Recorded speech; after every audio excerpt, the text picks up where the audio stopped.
Now, how to master trading psychology? Okay, like I said, I go into detail in the main course, but here are easy 4 ways, right? Easily 4 ways to master trader psychology. Um, so the first one is get a fixed source of income. Second one is implement the STAR system. Third one is look at the bigger picture, and then the last one is trading full time. So for the first one, getting a fixed source of income. Now, you don't have to be ashamed of having a full time job if you're a trader. Between 90 and 95%, if not higher, of all big traders have different other source of income. It might not be a full time job. However, they have other source of income, whether, they own, I don't know, a transportation company or other companies, or they've invested in real estate. They pretty much have other sources. They don't just rely on trading. And that's what helps them succeed in trading. Because you cannot always rely on your trading capital. Okay. Look, some traders do only trade, full time, but it's the minority. Even big players such as hedge funds. Okay, let's go in this example. So your hedge funds, okay, do something called the 220 compensation approach. Now, let's say for example, a hedge fund manages $100 million for the year. They will take a 2% fee, okay, which is $2 million out of that $100 million. So whether they make money this year or whether they don't, they use that $2 million to pay expenses, okay, everything that needs to get paid for the year. The 20%, okay, is sort of like a bonus for them if they make money this year. So as a trader, you can have an allowance to pay for things you need to pay for. Set up sort of these goals. This amount, to pay for allowance, this to pay for that, this to save, you know, as long as you have this going for you. But if you're just going to rely on trading, it may become a problem because you're going to have bad months. It's just how it is. Okay, not to say you're going to have like 4 or 5 bad months out of the year. Even if it's 1 or 2 bad months, can you withstand that 1 or 2 bad months? So if you have this 1 or 2 bad months, how are you going to pay for things that you need to pay? What if you have debt? What if you have car payments, house payments, food, whatever you need to pay for? So don't put yourself in this wrong environment where you're just relying on your trading capital. It's not the smartest decision, or it's not the smartest decision. Um, so having a job or any other sort of income, no matter how much you're making out of this extra income, as long as you have a backup plan in case just for that 1 or 2 months. I mean, the rest of the year, you probably will do well in trading. It's just as a backup for if you know this month you have a bad month. It can happen.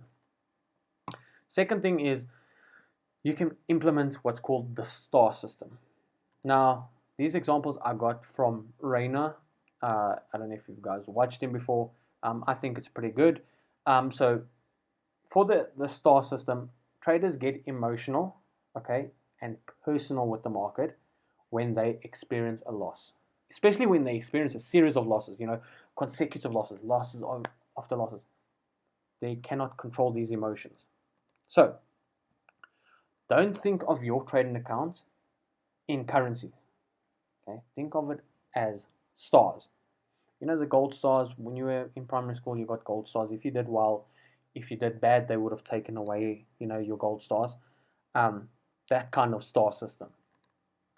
So the first thing you want to do is determine your monthly trade frequency. So on average, how many trades are you placing per month? Okay, that's what you first need to determine. Then, if you follow your rules, your trading rules, okay, that is in your plan, add a star.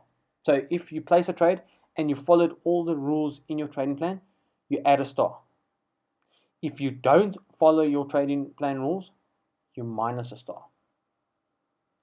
if you want it as, you can make it as realistically as possible. So if you want to go buy, the gold stars at a station shop, go for it. Okay, it will help you even more. So let's say you're averaging 30 trades a month, and you need to get close to that. Look, like I said, it's difficult to get all 30, but I mean 80 to 90%, that's good. So let's say an average of 27 out of 30. It's close to 30. So each and every time you place these trades and you abide, you put your star, you put your star, you put your star. Okay. Just to gain your consistency in placing trades. Sticking to your plan. It will help you mentally so much. Third one is looking at the bigger picture. A lot of people look at the trade now. Let's say for the first trade you win, second trade you win, third trade you lose. Now you're like, ugh, you angry because you lost the trade. Fourth you win, fifth you lose. Don't look at them as individual trades, because it's going to play with your mindset, because if you're just looking at the now, okay, you're looking at this loss, you're going to be agitated. If you're looking at the win, you're going to experience euphoria and overconfidence. You need to look at the overall sort of picture, the bigger picture, the overall goal.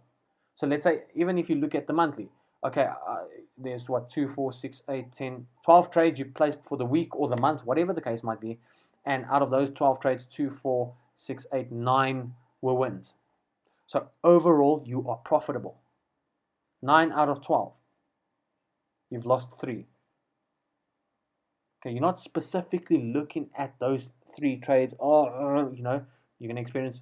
Look, you have to look at them to see what went wrong and stuff. But I mean emotionally. Just always remember, bigger picture, bigger picture. It'll help you in the long run. And then the fourth one is going full time. So, there's a whole section, in the last division in the paid course on this. But I just want to share just a few pointers on this.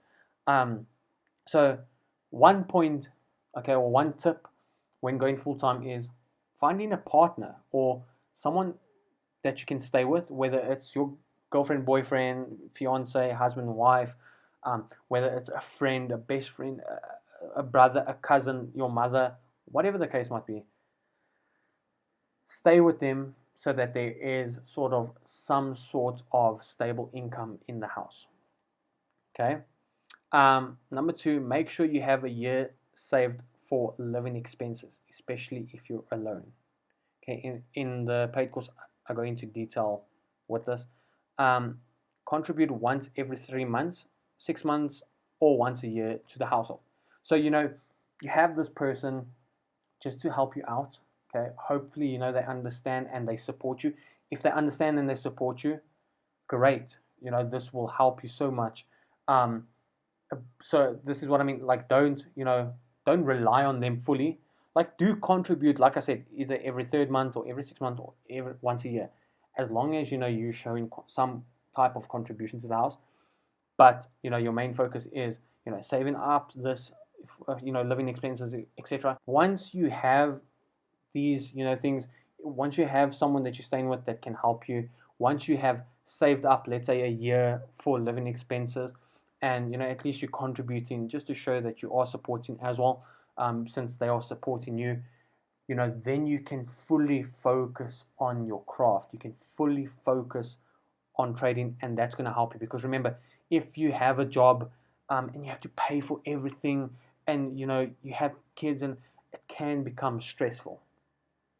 Okay, not saying that it's impossible if you have all of this, but it's gonna take the stress off of your shoulders.